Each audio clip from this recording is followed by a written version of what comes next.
السلام السلام عليكم ورحمة الله عليكم. وبركاته. معكم محمود السيد أحمد من نوعات عائلة محمود. معاكم آية من قناة منوعات عائلة محمود الطبي. احنا طبعا الفيديو ده هيبقى فيديو يعني مختلف شوية عن اللي احنا بنقدمه. احنا من فترة كده كنا بنقرر ان احنا نجدد المطبخ. احنا كنا عاملين خطة للشقة كلها ان شاء الله، يعني نجددها، لان الموضوع ده بقاله 13 سنة. فده دي حالة المطبخ قبل التجديد. ده شكل المطبخ قبل التجديد. المطبخ ده كان بقاله 13 سنة من وقت ما اتجوزنا وكده، يعني كان جاب اخره خالص، فحبينا ان احنا نجدده، فقلنا نجدده وننزل فيديو عشان تشوفوه كده. فاحنا قررنا ان احنا نجدده. فانا نزلت اجازة، محمد كانت تعبانة شوية، الف سلامة عليها. في الفترة اللي فاتت لو ملاحظين ان مفيش فيديوهات جديدة ولا حاجة. فاحنا قررنا في الفترة التوقف ديت حتى ان احنا نجدد المطبخ.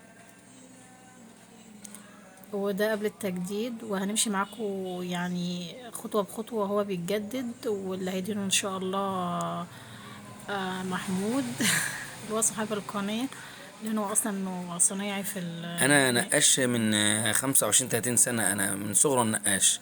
وده وده يوسف. يوسف ملك التحدي. دي اول مرحلة معاكم ان شاء الله. نظفت المطبخ كويس من الشحوم ومن كل حاجة اللي كانت في المطبخ قبل طبعا اي حاجة. بداية دون أن أقطع كلامك، كل اللي في المطبخ ده كله شيلناه، حطيناه برا في في الشقة الشقة كلها. كانت بص، الشقة كانت على الاخر يعني. كان في طبعا كل دي أوضة حاجة. بعد ما نضفت الشحوم اللي كانت موجودة كلها، ديت أول سكينة معجون بعد التنظيف. على فكرة الفيديو طويل جدا، كان وصل حوالي الحاجة وأربعين دقيقة، فاحنا حابين نختصره لكم في المدة عشان اللي ما هو نطولش برضو على حضراتكم يعني. في حدود 13 دقيقة كده، فهتلاقوا معظم الشغل اللي هو بيعمله احنا سريع، مسرعين بس عشان خاطر ده 40 دقيقة وقت عشان كتير. يعني ما تحسوش بملل معانا، يعني يكون ايه خفاف الفيديو عليكم إن شاء خفيف على الله. قلبكم يعني. وده أول مرحلة من المرحلة اللي احنا بنعملها، اللي هي إن أنا بسحب معجون بعد ما شلت الشحومات والدهن. ده أول مرحلة. السكينة الأولانية معجون. طبعا ما خدتش معجون كتير لأن كانت مدهون قبل كده، ما سحبش معاهم كتير قوي دي. وادي دي الحته اللي كانت فيها المطبخ اللي انا مركز عليها، لان دي اللي فيها الشغل كله، اللي يعتبر فيها الشحوم زياده. البوتاجاز بيتحط على الحيطة دي، فيعني ومفيش سيراميك وراه، فكان مبهدل جامد. اما السيراميك اللي في الناحية التانية ده كنت مهتمية بيه وبمسحه اول باول يعني ومنضفاه. واحنا انا كنت في دماغي دهان معين عايز اوصل له، وشكل معين عايز اعمله. ان شاء الله هوريه لحضراتكم دلوقتي. فكرت فيه كتير جدا قبل ما اعمله يعني. فضلت متخيله في دماغي كتير. وان شاء الله هوريه لحضراتكم. طبعا كل شويه الشعلق فوق ومعايا البرميل وشغال على الرخامه. تمام. وادي اول برضو مرحله، ده الواطي كله بتاع المطبخ اتسحب باول سكينه. وطبعا كان في حاجات في السقف كنت لازم طبعا اجيبها معايا، والسقف كان لون اساسي. دلوقتي بدات ادهن الوش الاولاني للسقف ابيض، هو لان كده اخد المطبخ كله سكينة معجون. خدت سكينه معجون الاولانيه انا وبدات ادهن السقف معايا الوش الاولاني ابيض. السقف كله كان السقف والحيطان كان مدهون لون واحد. ولكن انا افضل دلوقتي، فعلا افضل اللون الابيض في السقف. لا بس ساعتها على فكرة دي كانت موضة، يعني من 13 سنة في الدهانات اه كانت كانت موضة الألوانات دي، فاحنا عايزين بقى نجدد في ايه، في الزمن اللي احنا فيه، يعني ايه نجري الجو هو وكده. السقف اصلا لما بيكون ابيض بيأثر في الاضاءة والالوان حتى في التصوير. فانا برشح اي حد يعمل سقف هو ابيض مفيش فيها حاجة. دي طبعا باخد سقوط صغير كده بحيث برضو يظبط لي المنظر النهائي. وده يوسف طبعا معايا في كل حاجة. واحمد هتلاقيه بيظهر حاجات خفيفة قوي لان احمد ما بيحبش يتصور كتير. دي المرحلة بتاعت الدهان الاولاني للسقف. وبحدد السقف وبزويه، وبسيب حتة ابيض كده صغيرة بين السقف وبين الحيطة. طبعا احنا قعدنا، مش هتصدقوا ولا هتتخيلوا، احنا بدأنا يوم السبت شغل خلصنا الخميس مخلصين بالليل. الخميس بالليل. وكان في تشطيبة صغيرة يوم الجمعة بنعملها. الشقة بصراحة كانت تضرب تقلب بسبب ان حاجة المطبخ كلها كانت في الشقة برا، بس فاحنا ان شاء الله احنا ناويين نجدد الشقة كلها. بس قلنا نبدأ بالمطبخ لانه هو روح البيت كله، لان يعني تقريبا تجهيز الاكل وكل حاجة بتبقى جواه، فاحنا قلنا عشان هنجدده لما وبعدين حد بعد يجي كده لنا هنعمل يبقى الشقة كلها. وان شاء الله هنصور معاكم برضو فيديوهات كتير في تجديد الشقة كلها، وان شاء الله تنول اعجابكم. وعلى فكرة الحمد لله أنا بقالي 25 30 سنة، عشان مش عارف المدة بالظبط يعني، بس عشان خاطر ما معاش. ولكن أنا أصلا شغال ماسك مخازن في شرم الشيخ، في فندق في شرم الشيخ. فأنا دلوقتي المرحلة دي الوش التاني بتاع السقف، ودي بعد ما صنفرت الحيطان صنفرة كويسة جدا، بدي الوش البطانة الأولاني بعد بعد المعجون. طبعا لو هي على التأسيس بتاخد 3 4 وشاش معجون، لكن هي مش عايزة، هي مش محتاجة مني ده عشان هي معجون، كانت مدهونة لأنها مرة كانت قبل مدهونة قبل كده. كده، فما سحبتش معجون أصلا معايا خالص. فده دي البطانة بتاعة المعجون، وبرشح إنها أبيض عشان خاطر تبقى تديني أي حاجة أنا عايزها. هو بصراحة اللون الأبيض في الدهانات تحفة، بيظهر حاجات كتير قوي، إضاءة وغير إضاءة ومنظر كمان. هو عامة اللون الأبيض سد الألوان في حاجات كتير. ولكن الأبيض عندنا خاصة في الأرياف، كنا إن إحنا أرياف بيتبهدل بسرعة. وبصراحة برضو محمود شغله ممتاز في النقاشة يعني. ملهاش هاد العروسة بقى. لا لا، أنا بقول الحقيقة عنده ضمير بصراحة، لو تلاحظوا في الفيديو إن بيعمل كل حاجة يعني بتمعن وبتقام، بس احنا مجريين الفيديو عشان بس مدته ما تطولش ويبقى الفيديو خفيف على قلوبكم. هو موضوع الضمير ده بينه وبين ربنا، الواحد الحمد لله بيعمل قد ما يقدر يعمله، ده حاجة بتاعتي بينه وبين ربنا، محبش وكله يشهد يعني. وديت انا كده ببطن الحيطة برضو مع حضرتكم.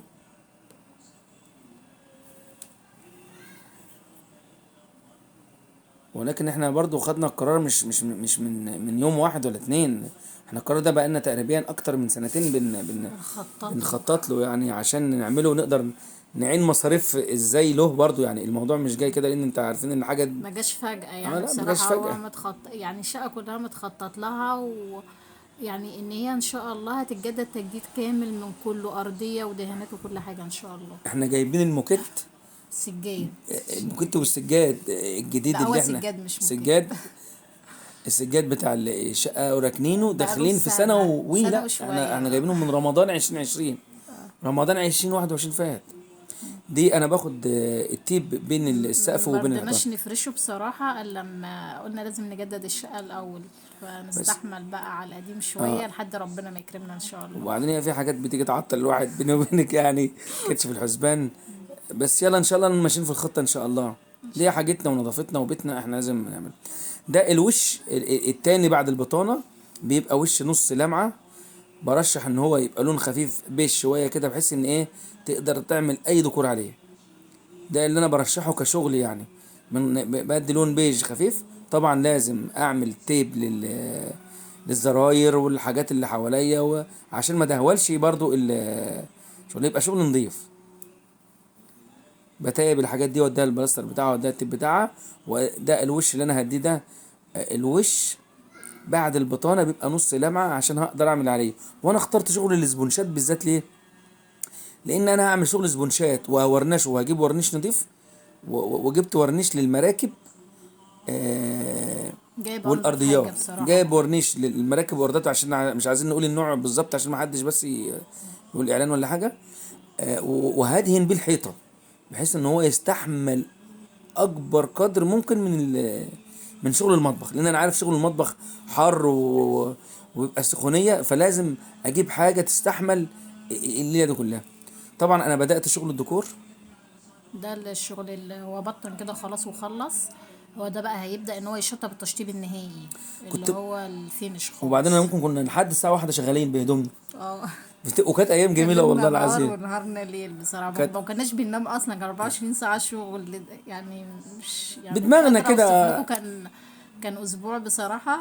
جعانين. حاسة ان انا عملت الشقة كلها في الاسبوع ده، مش المطبخ بس. اه والله. وبعدين جعانين ناكل اي حاجه، اعمل اي حاجه ناكلها، مش شرط بتاع. كنا وبتبقى بنمشي ايه. نفسنا يعني عشان نخلص وكده، ولان مطبخي كله كان بره، كل حاجه المطبخ بتاعتي كانت في كل اوضه شويه، اوضه الاطفال شويه والاوضه بتاعتنا شويه واوضه الجلوس شويه، مكناش حتى بنعرف نستقبل حد بصراحه. وانا فكرت في الديكور ده، قعدت فتره افكر ويعني ايه انفذ له، عشان برضه هتبقى دي الخلفيه ان ان شاء شاء الله الله بعد التصوير ان شاء الله. هينول اعجابكم بصراحة، لان بصراحة الالوان التحفة، والشغل كله جميل هم اللي بصراحة. هيحكموا بقى. ان شاء الله هيعجبهم باذن ان الله. شاء الله انا ان شاء متأكدة. الله بعون ربنا. وعلى فكرة المطبخ الخشب، انا اللي انا كنت متجوزة بيه، انا مرضتش ان انا افرط فيه بصراحة، فحبيت ان انا اجدد فيه شوية. فعملت ايه، كان له ارابيسك من الجناب كده، شلته يعني صغرته شوية، عشان لاحظت ان طول الفترة بتاعت 13 سنة اللي عدوا كنتش بحتاج للارابيسك ده خالص. وكان بيبقى متبهدل على الفاضي، كل ما انضفه برضه بص الاقيه متبهدل، ما كنتش بحط فيه حاجه نهائي. وكمان حبيت اني ادخل التلاجة جوه.